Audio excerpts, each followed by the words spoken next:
Surgeon General, Surgeon General, Surgeon General. Rest in peace, rest in peace. Roberto Clemente, Roberto Clemente. August 18th, I'm born in 34. San Antonio, Carolina, Puerto Rico. Whoa, 7 kids and I'm the baby. Nice to meet ya. When I hit, I drive them crazy. Grinding season, short stops and fields with pops to pay the bills. We got to eat the meals. It's hot track and field. I plot to win the races. Picking up the bat and glove, running the bases. Touch the plate, it's Clemente's trial. Driving miles, hitting balls with steady styles. Diving wild, Brooklyn calling. AAA up in the mind, it's such excitement. Next assignment. Royals tried to hide, I can't deny it. Riding pines while pirates wine and dine. I'm signing dotted lines, flying high. It's my time to shine. Became a major player, staying in papers. Hated for the words that he say. Plus his skin isn't beige. Blackjack for the card players. Hall of Fame. Clubs of gold, 12 years straight. Irritating the races. Destined for greatest. 15 placements on the All-Star team. World Series. MVP. Only thing stopping me on New Year's Eve. Nicaragua needs supplies for the lives. Jeopardized from earthquake. Survive. Hurt, but they alive. Whoa, so I'm catching flights to my demise. Another plane crash last night. Among 5 persons aboard, Pittsburgh Pirates baseball superstar Roberto Clemente. I said to myself, I represent the common people of America. And every person that comes for a job, no matter who it is or what kind of a race or color he is, if he do the job, he should be treated like one. If I ain't good enough to play here, I have to be good enough to be treated like the rest of the players. So I don't want to be put in the bathroom because I came here, I'm from Puerto Rico. I want to be right there in front of everybody. Matlack on the 0-1. Bobby hits the drive into the gap in the left center field. There she is. A double for Roberto.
All right, Boat of Fool, capital L. We here. It's time. It's time for the movie review. Appreciate everybody's been hanging out, vibing already.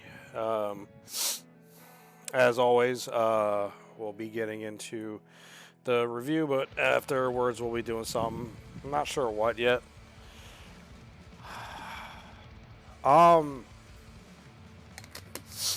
I'm not sure at all. Maybe I'll do Dark and Darker. I think that'll probably be what I do. Some dark and darker. But the review for tonight is going to be Longlegs. So we're going to be getting into that, discussing that, slapping a little review on that.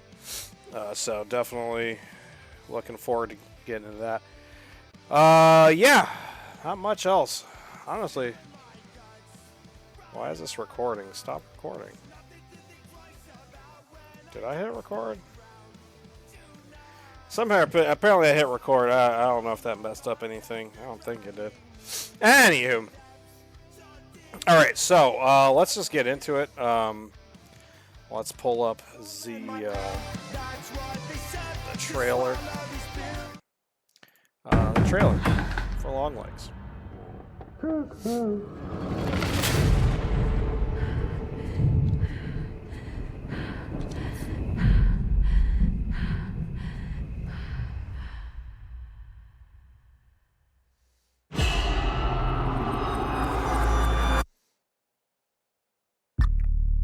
Is it scary being a lady FBI agent? Yeah. Take a nice long look. A letter was left with the bodies. Signed with one word.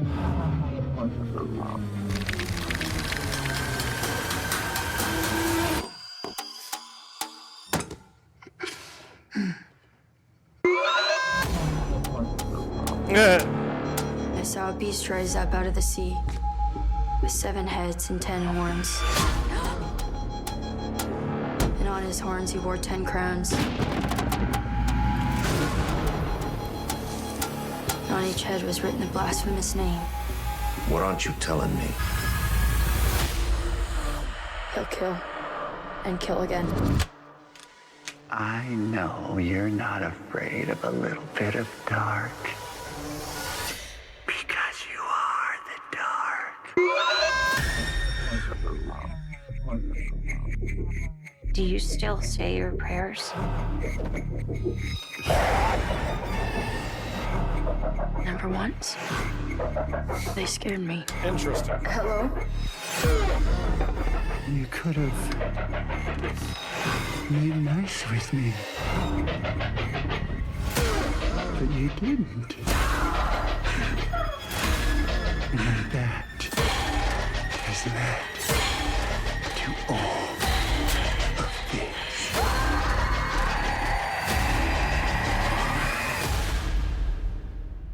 I'll be waiting. All right. Solid. All right. So as always, shout out to the cousin, Track Justice, the background music for our reviews. I want to always be random. There we go. All right. So yeah, and as always, if you don't want to be spoiled by this, you don't want to, want to actually watch it for your own and make your own, and you didn't watch it and now you want to watch it, well, tune away for the next maybe 10-15 minutes or so. All right. First and foremost, solid flick. Definitely enjoyed it. Very much so. We've barely been on a Nicolas Cage streak recently, I've noticed. So real quick, let me go and let's go take a look here real quick. The Unbearable Weight of Massive Talent. We did that last week. That was him. Or not last week, but last review stream. Then the review stream prior to that was Knives Out, and then prior to that was actually no. You know what? It was actually no. I think it was before that last one was no. So we did. When did we do? I guess we did the other one a bit ago. His dream scenario. Anywho, we've gone through a few Nick Cage movies in the last few reviews. Definitely the last all over 10 overall. And this is yet another good one from him, or not necessarily from him, but well, I know he was part of the production, if I'm not mistaken. If there's somewhere in there, yeah, he was helping the production. Anyways, so look, good movie. They label it here really quick at the top here as a thriller horror film. I agree. It definitely does good elements of both. Very jarring movie, very unsettling. I will give them credit. Like throughout the film, they try to pretty much keep you unsettled, and they succeed. There's a lot of the usage of the score and the sound effects and everything. Very well done to that extent, to like keep you unsettled. A lot of focusing on some of the background nuances of like so you saw in the trailer her breathing. That whole scene was a lot longer than they.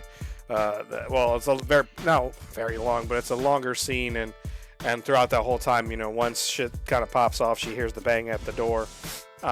It kind of switches over almost, and like that's the main thing. The main soundtrack is her breathing the whole time, which I ain't gonna lie, for me, it was a little silly after a certain amount. Like, okay, like we get it, you're setting the mood, it's ominous, but it doesn't take away from it too much. The story, pretty simple on paper.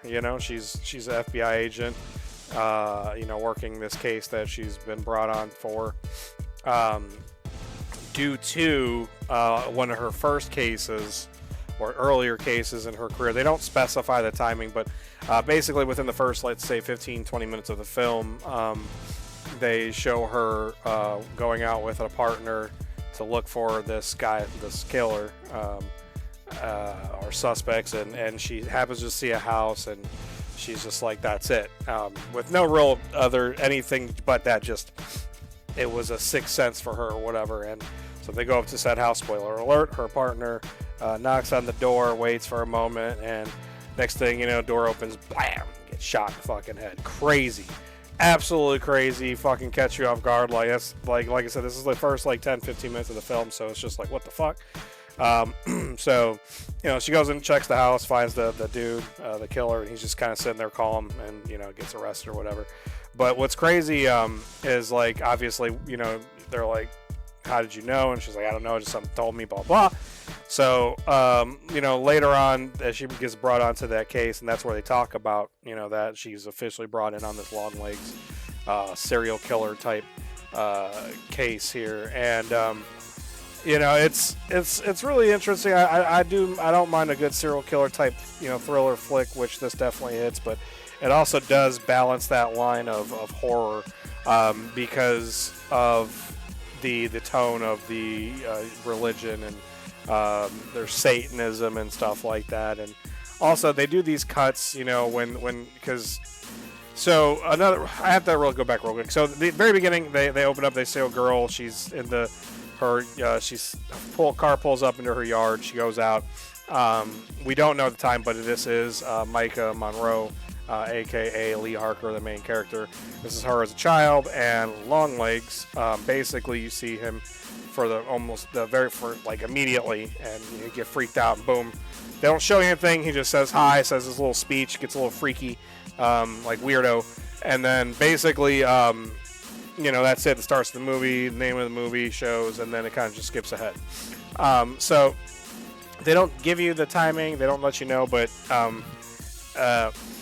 it just jumps right into her story. So you're not sure what that was about, and then as the movie goes on, she starts getting these random flashes, and then they do these jarring quick cuts where one moment's there, then there's a picture of snakes and the creepy shit you were seeing in the trailer. So it's very unsettling, like I mentioned earlier, and just the tone of it all very dark. And they keep that tone throughout the movie. Like the whole movie really is just shot very dark. But yeah, it's something that is really held down by Micah. Her character, the way she portrays this lady, she just does a really good job. And and it's interesting because all the little things, they start clicking together. If you're paying attention,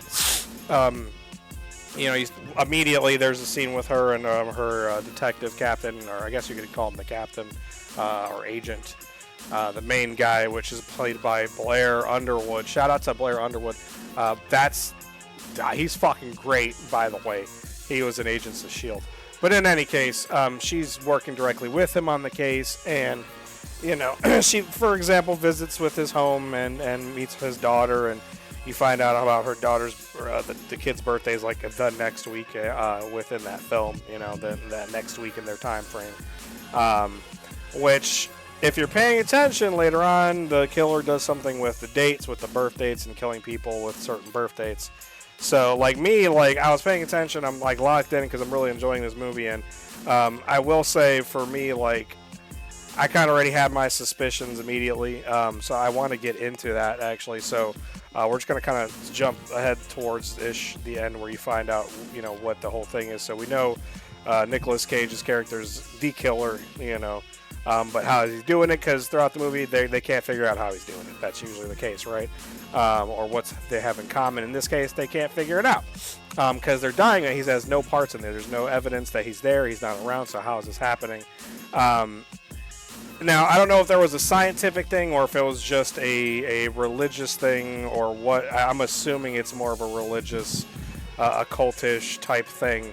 But you find out the way he's doing this is with these dolls that he's getting delivered to these people's homes, and within the doll there's something in there that I guess apparently just makes them go crazy or controls their minds. I have no idea. They don't really hard tell you what exactly it is, just that it's involved that way. There's some type of chemical or something in any case. But the thing is, who's delivering the dolls, you find out at the end. Spoiler, big spoiler, big spoiler, big spoiler. Come back in a little bit, big spoiler. You find out it's her mom. And I had my suspicions about her mom in the beginning because of how she was talking to her. And just, her mom was the way she was talking about praying and things like that. I was just like, that's just, I don't know. And then, part of me was like, oh, maybe it is the main character, one of those switcheroos at the end where you find out it's been her all along, But no, it was her mom. And I was like, all right, that kind of makes sense now after, what I was, kind of having suspicions. But what was really, really cool about this and, is how they all kind of tie it together at the end with her mother and how crazy her mom is. And basically, she made a deal with this guy to do his bidding to keep her daughter safe, basically. So it was one of those, the parent trying to do something to protect their kid, but in actuality probably could have did about a different way or whatever. But it was, she, it's pretty fucked up, I'm gonna be honest. She was a part of all the killings. She was the one delivering the dolls and very unsuspecting because she, showed up as a woman of the Christ. Basically, she's got her the head cover. I can't even think of the name. The nun wear. You know what nuns wear. I can't think of the specific name, but she had the attire, and so very unsuspecting. And here's a present from the church, and so it was pretty fucking creepy. How they were doing it. And movies like this, the reason I really like this a lot too is beyond the doll thing, the idea of it though, how they just easily were oh yeah, we're just delivering, this from the church. Now, mind you, this movie is set in the 90s, so back then religion wasn't as rejected to an extent, because of that. I could see it being more plausible. Nowadays, obviously, yeah, people are a little different.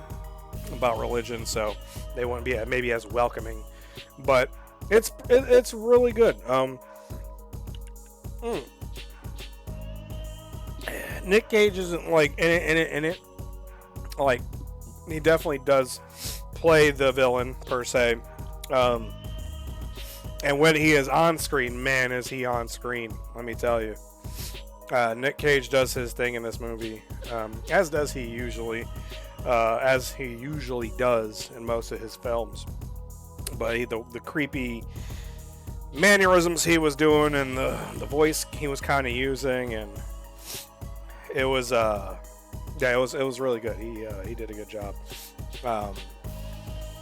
But yeah, overall, just a really creepy movie. Really, very dark. What else could I mean? I can't really say much else in that respect. It's shot very well. A lot of the way the camera work is used, and respectively, honestly, one of my favorite moments of the film, which we're probably going to get into right now, it plays into that actually. So, actually, before even that, real quick, before I get into that, this girl here, Kiernan Shipka, Sabrina, she played Sabrina in the show, the more recent one, and though she's not in the movie long, she's Longlegs' only known survivor. Though she's not in the movie long, her moment, her monologue that she has, man, I was kind of like, damn, I wish they would have gave her a little bit more time, because holy shit, she really just nailed it, man. Like, just the creepiness of it, the look in her eyes, like, oh man, just so good, so fucking good. But yeah, I had to mention that's probably one of my like tie for favorite scene. But realistically, we're gonna get into that now, which is the favorite scene for me was actually towards the end, pretty much when Harker Lee, once she kind of figures it out, she goes to her mom's home, and there's some things that happen there, but mainly something happens with her and her mom, and they show you, like, she shows her one of the dolls. She shoots this doll, and when the doll's head explodes, there's an orb in there that shatters or whatever, and this mist comes up, and all of a sudden she passes out. So hence again, like I said, I don't know if it's a chemical thing or what, but in any regards, when she wakes up, she's in this like creepy ass basement that you saw earlier in the film, and you didn't know where this was. You just saw Longlegs down there. Coming to find out, that was her fucking basement, and he was in that basement, I would assume still living there, when she's not there and all that. And the way that she wakes up, she's like crawling out of bed, and the camera starts slowly turning to like upside down, and by the time she's walking into the cellar, where you're like, hey, wait a minute, I recognize this area from an earlier scene in the film. You're like, oh shit, wait a minute, what? And then she walks out, and then she walks into her kitchen, where you're like, holy shit, that's the door she couldn't get into earlier in the film as well. So everything just hits you at one. It's just like, not only did you already have the realization that, yes, her mom's a piece of shit, but also now it went even further. Like, when you thought the ending or the realization had happened, you were like, okay, well, let's see how this, wraps up. And it took it just an extra step further, which I really like that, because usually in most of these types of films, like thrillers and horrors, when, the big reveal happens and, or the, that big aha moment, that's it, that's pretty much the end of it. Now we're, getting our resolution, and we're pretty much wrapping it up. Whereas this movie, they took that aha moment, and then they're like, all right, but wait, we're going to add a little cherry on top, and that was just really fucking cool. So, with that being said, that was my favorite scene, tied with Miss Kiernan Shipka's monologue. Both those were really great. But like I said, that ending, the way they used the cinematography, and it was really cool. It was really fucking cool. So yeah, that's the scene for me, and then the actual score. I'm gonna give this a solid a solid 7. It was a good movie. Not the greatest, but it was good. There was definitely, like I said, a little couple moments like, that I was just kind of like, yeah, whatever. But good movie. Good movie. Really enjoyed it. If you are catching this now, you made it at the end of the review, so you have no spoilers now, nothing to worry about. We're going to appreciate everybody's been hanging in and vibing, and we're going to get into a game of some sort. I just don't know what. Let me see, man. Let me see. What we got? What's happening right now? What's happening? What's happening? What's happening? What's happening? Go. Okay, yeah, anyways, I appreciate it. If you want to be a part of the next one, be here Monday. We'll do the wheel spin. You can put a pic on the chat, and we'll put it on the wheel, and we'll see what we do.